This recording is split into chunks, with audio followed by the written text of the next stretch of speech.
Elon Musk বিশ্বের সবচেয়ে ধনী ব্যক্তি। বর্তমানে মাস্কের সম্পত্তি সাউথ আফ্রিকা, পাকিস্তান, নিউজিল্যান্ডের চেয়েও বেশি।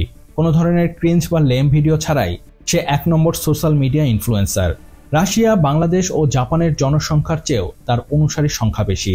এত কিছু দেখে একটি প্রশ্ন সামনে চলে আসে, আর তা হলো মাস্ক কি এখন সত্যিই বিশ্বের সবচেয়ে পাওয়ারফুল ব্যক্তি? মাস্ক ইতিমধ্যেই বিশ্বের সবচেয়ে পাওয়ারফুল দেশের পাওয়ারফুল প্রধানমন্ত্রীর সবচেয়ে কাছের মানুষ হয়ে গেছেন। ডোস বা ডিপার্টমেন্ট অব গভর্নমেন্ট এফিসিয়েন্সি হওয়ার ফলে অনেক পাওয়ার মাস্কের কাছে ইতিমধ্যেই চলে এসেছে।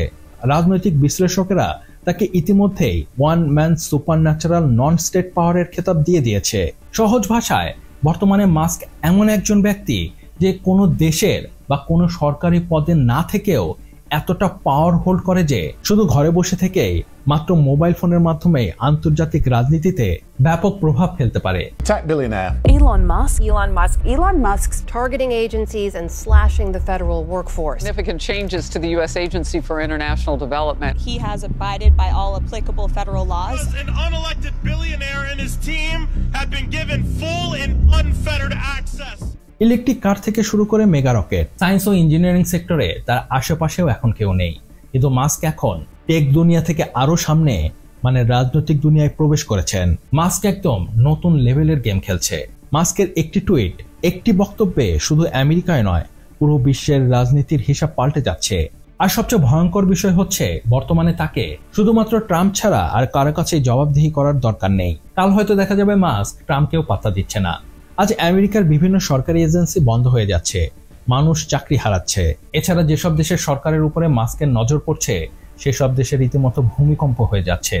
বিপুল অর্থের কারণে মাস্ক আগে থেকেই সারা বিশ্বে ব্যাপক প্রভাব বিস্তারের ক্ষমতা রাখত, যেখানে আজ অ্যাবসোলিউট পলিটিক্যাল পাওয়ারের ফলে তার সেই ক্ষমতা আরো কয়েক গুণ বেড়ে গেছে। তাই আজ জানার চেষ্টা করব মাস্কের দুনিয়া। সায়েন্স ও টেকনোলজিতে আগ্রহী থাকা এক ব্যক্তি হঠাৎ কেন রাজনীতিতে প্রবেশ করলো? সে আসলে কি চায়? সে কেন আন্তর্জাতিক রাজনীতিতে না গলাচ্ছে? জার্মানি, ইউকে ও কানাডার পর তার পরবর্তী টার্গেট কি বাংলাদেশ? যদি তাই হয়ে থাকে তাহলে বাংলাদেশের কি করার আছে? এখানে মনে রাখবেন, মাত্র $31 মিলিয়ন ঠেলেই আমেরিকা হাসিনার রাজত্ব শেষ করে দেওয়ায় ভূমিকা রেখেছে। সেখানে মাস্ক তো $400 বিলিয়ন মালিক। এখন চিন্তা করুন সে কি করতে পারে। আর সবচেয়ে মজার বিষয়, মাস্কের জীবনে এমন কি হলো যে সারা বিশ্বের টেক দুনিয়ার এক আদর্শ পোস্টার বয় পুরো 180 ডিগ্রি ঘুরে রাজনীতির মাঠে প্রবেশ করলো? এর সবই আজ জানার চেষ্টা করব এই ভিডিওটিতে।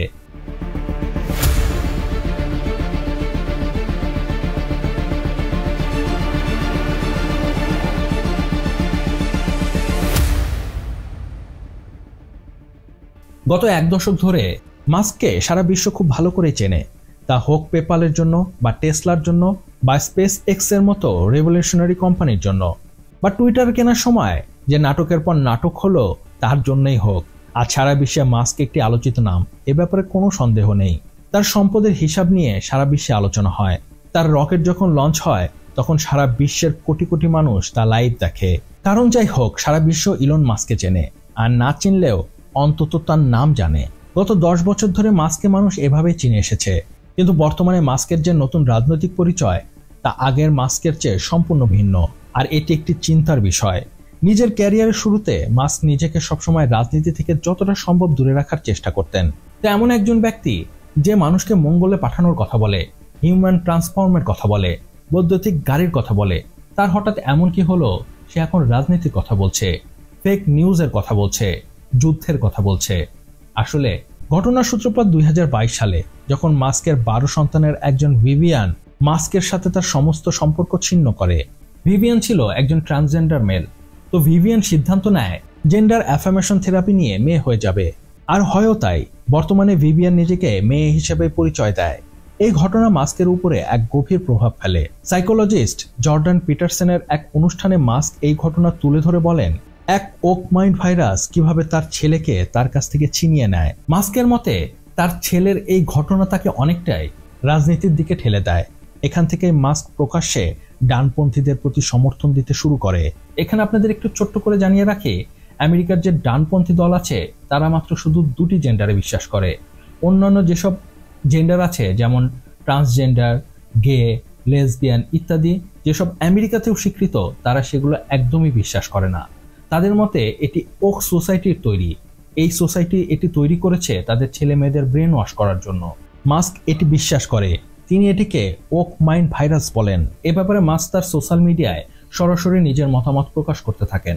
আগে যেখানে মাস্ক নিরপেক্ষতার কথা বলতেন, মানে তিনি ডেমোক্র্যাট ও রিপাবলিকান উভয়কেই সমর্থন করতেন, উভয়কেই চাঁদা দিতেন, এখন সে সেখান থেকে সরে এসে একটি নির্দিষ্ট গোষ্ঠীকে সমর্থন দেওয়া শুরু করেন। নির্বাচনী প্রচারণায় ট্রাম্পের উপরে যখন হামলা হয় তারপর থেকে মাস্ক ট্রাম্পের সমর্থনে এগিয়ে আসে। এর কয়েক মাস আগে থেকে অবশ্য মাস্ক তার নিজের সোশ্যাল মিডিয়ায় নিজের ডানপন্থী মতবাদের প্রচার শুরু করে দেন, কিন্তু এখন মাস্ক প্রকাশ্যে ট্রাম্পের প্রচারণায় নেমে পড়েন। শুধু তাই নয়, ট্রাম্পের প্রচারের জন্য অর্থ সংগ্রহে মাস্ক আমেরিকা PSC নামে একটি ফান্ডও শুরু করেন। এ ব্যাপারে মাস্ক বলেন, ট্রাম্প ও রিপাবলিকান পার্টি যোগ্যতা ও ব্যক্তি স্বাধীনতাকে সমর্থন করে, তাই তিনি তাদের সমর্থন দিচ্ছেন। নভেম্বর আসতে আসতে মাস্ক ট্রাম্প ও রিপাবলিকানদের সমর্থনে $227 মিলিয়ন বেশি অর্থ প্রদান করেন। শুধু টাকাই নয়, ট্রাম্পের সমর্থনে বিভিন্ন র্যালিতেও যেতে শুরু করেন, নিজেকে পুরোপুরি ট্রাম্পের সমর্থনে কাজে লাগান। ফলাফল, ট্রাম্প নির্বাচনে জিতে যায়, তাও আবার খুব সহজেই। ট্রাম্পের এই ভূমিধস বিজয়ের ফল মাস্কও পান। প্রথমত তিনি ট্রাম্প সরকারে একটি জায়গা পেয়ে যান। ট্রাম্প মাস্ককে নতুন এক বিভাগ ডিপার্টমেন্ট অব গভর্নমেন্ট ইফিসিয়েন্সি বা ডোসের প্রধান করে দেয়। এই ডিপার্টমেন্টের কাজ হচ্ছে আমেরিকান সরকারের যে সকল কাজে অর্থ অপচয় হচ্ছে তা পুরোপুরি বন্ধ করে দেওয়া। এর বাইরে ট্রাম্প জেতার সাথে সাথে মাস্কের সম্পত্তি 77% পর্যন্ত বেড়ে যায়। বর্তমানে তার নিট সম্পত্তির পরিমাণ $416 বিলিয়ন। এর মাধ্যমে মাস্ক বিশ্বের প্রথম ব্যক্তিতে পরিণত হয় যে $400 বিলিয়ন মাত্রা অতিক্রম করে। এর আগে বিশ্ব অনেক ধনী দেখেছে, কিন্তু কেউ $400 বিলিয়ন অতিক্রম করতে পারেনি। মাস্কই প্রথম। টাকা পয়সা তো ঠিক আছে, কিন্তু সরকারে থাকলে যে পাওয়ার পাওয়া যায় সেই পাওয়ারের মজাই আলাদা। মাস্কের বেলায়ও ঠিক তাই হয়। গত কয়েক মাসে মাস্ক ও তার দল সরকারের মধ্যে ঢুকে একটি প্যারালাল পাওয়ার স্ট্রাকচার তৈরির চেষ্টা করে। ট্রেজারি বিভাগ থেকে শুরু করে USAID সব জায়গায় মাস্কের লোকজন হাজির হয়ে যায় আর তদন্ত শুরু করে দেয়। বছরের পর বছর ধরে কাজ করছে এমন অনেক লোকের চাকরি রাতারাতি গায়েব হয়ে যায়। শুধু তাই নয়, মাস্ক ও তার দল আমেরিকান পেমেন্ট সিস্টেমেরও নিয়ন্ত্রণ নিয়ে নেয়। এরপরে আসে USAID সম্পর্কে যারা জানেন তারা তো জানেন, কিন্তু যারা জানেন না তাদের একটু জানিয়ে রাখি, USAID ওপরে তো একটি NGO, কিন্তু তলে তলে এটি আসলে বিভিন্ন দেশে মার্কিন স্বার্থ রক্ষায় কাজ করে। আমেরিকা বিভিন্ন টুলের মাধ্যমে যে বিশ্বের উপরে ছড়ি ঘোরায়, তার মধ্যে একটি অন্যতম টুল হচ্ছে এই USAID। মাস্ক এখন এই USAID-কে একটি ক্রিমিনাল অর্গানাইজেশন হিসেবে ঘোষণা দিয়ে বন্ধ করে দেবার চেষ্টা করছে। যখন কিছু বিচারক মাস্ক ও ট্রাম্পের এমন কর্মকাণ্ড চ্যালেঞ্জ করা শুরু করে, তাদেরকে প্রপার প্রোটোকল মেনটেন করার কথা বলে, তখন মাস্ক বিচারকদের বিরুদ্ধে যুদ্ধই ঘোষণা করে দেয়, তাদের বিচারকের পদ থেকে সরিয়ে দেবারই কথা বলে। এই হচ্ছে বর্তমানে আমেরিকার রাজনীতির অবস্থা। আমেরিকায় মাস্ক যা করছে তা দূর থেকে দেখতে মজাই লাগছে, মনে হচ্ছে হাতে পপকর্ন নিয়ে থিয়েটারে বসে সিনেমা দেখছি। কিন্তু সমস্যা হচ্ছে, আমেরিকায় যে রাজনীতির সার্কাস চলছে তা শুধু আমেরিকার মধ্যেই সীমাবদ্ধ নেই। মাস্ক বিশ্বের অন্যান্য দেশের রাজনীতিতেও আঙ্গুল দেওয়া শুরু করেছে। গত নভেম্বরে নির্বাচনে জেতার পর থেকেই মাস্ক ট্রাম্পের প্রাইভেট রিসোর্ট মায়া-লাগোতে শিফট হয়ে গেছে। তখন থেকেই মাস্ক সবসময় ট্রাম্পের সাথেই থাকে। ট্রাম্প যখন ফ্রান্সে যান, মাস্কও সেখানে হাজির হয়ে যান। এমনকি বলা হয়ে থাকে, ট্রাম্প ও ইউক্রেনের প্রেসিডেন্ট জেলেনস্কির ফোনে কথা বলার সময়ও ট্রাম্পের সাথে মাস্ক হাজির ছিলেন। মাস্কের প্রথম শিকারে পরিণত হয় ইউকের বর্তমান প্রধানমন্ত্রী কেমার স্টারমার। গত বছর জুলাইয়ের স্টারমার কনজারভেটিভ পার্টিকে হারিয়ে ক্ষমতায় আসে। মাস্ক স্টারমারকে টার্গেট করে তার সামাজিক যোগাযোগ মাধ্যমে নতুন করে নির্বাচনের দাবি জানায়। শুধু তাই নয়, পাবলিক প্রসিকিউটর প্রধানের দায়িত্বে থাকার সময় স্টারমারের কার্যকলাপ নিয়েও প্রশ্ন তোলেন মাস্ক রাজনীতি ও ভয়ের রসায়ন বুঝতে শুরু করেছেন। অবৈধ অভিবাসীর ভয় যেমন আমেরিকায়, ঠিক তেমনি পাকিস্তানি গ্রুমিং গ্যাংয়ের স্ক্যান্ডাল ইউকেতে। আসলে পাকিস্তানি গ্যাং ইউকেতে গত 16 বছরে 1400 শিশুকে যৌন নির্যাতন করেছে। এদের মধ্যে কারো কারো বয়স 11 বছরের চেয়েও কম। মাস্কের পোস্ট অনুসারে এমন ঘটনা ঘটার আসল কারণ হচ্ছে দেরিতে পদক্ষেপ গ্রহণ করা, আর এর প্রধান কারণ হচ্ছে পাকিস্তানি অভিবাসীদের রক্ষা করা। মাস্কের মতে, ইউকে নিজেকে একটি অবাধ ও বহু সংস্কৃতির দেশ হিসেবে দেখাতে চায়, তাই নির্দিষ্ট কোনো একটি গোষ্ঠীকে টার্গেট করলে এই বহু সংস্কৃতির যে ভাবমূর্তি তা ক্ষুণ্ণ হবে। তাই অপরাধ করা সত্ত্বেও পাকিস্তানি গ্যাংদের শাস্তি দেওয়া হয়নি। এর জন্য মাস্ক স্টারমারের উপরে দোষ চাপান। তিনি বলেন, স্টারমার এইসব অপরাধ ধামাচাপা দেবার চেষ্টা করে। কথা নেই বার্তা নেই, মাস্ক যে কোনো একটি পুরনো ইস্যুকে সামনে টেনে নিয়ে আসেন, আর তার বিপুল ইনফ্লুয়েন্সের কারণে এই ইস্যুটি সারা বিশ্বে আলোচনার বিষয়বস্তুতে পরিণত হয়।